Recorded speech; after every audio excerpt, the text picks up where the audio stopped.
नमस्कार शेतकरी मित्रांनो काल एका शेतकरी मित्राचा फोन होता की दादा मक्याने तुरे पण टाकलेत, कणस पण बाहेर निघालेत. आता मक्याला कधीपर्यंत पाणी द्यायचं आहे, कधीपर्यंत पाणी द्यायचं असं नसतं.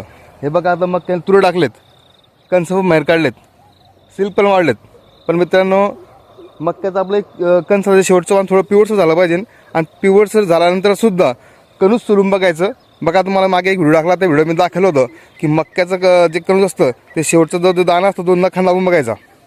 तो जर दाबला गेला, त्यातून दूध रस निघाला तर पाणी देणं बंद करायचं. आणि ज्या वेळेस तो कडक होईल, म्हणजे नखाने दाबल्यानंतर सुद्धा तो दबत नसेल, तर त्यावेळेस पाणी बंद करायचं. तर तसं मित्रांनो, आपलं एक कणूस सोलून बघायचं. आणि मक्याचा जर टोकाचा शेवटचा जो दाणा असतो तो नखाने दाबून बघायचा.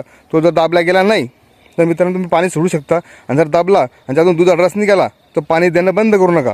हे वार दिवस नसतात, जोपर्यंत आपलं कणूस पक्का होत नाही तोपर्यंत पाणी देणं बंद करायचं नाही. मित्रांनो, व्हिडिओ कसा वाटला नक्की कळवत जा. व्हिडिओला लाईक, शेअर, कमेंट करत राहा. मला फॉलो करायला विसरू नका, जेणेकरून नवीन व्हिडिओ मी तुमच्यापर्यंत पोहोचत राहणार आहे. चला तर जय जवान.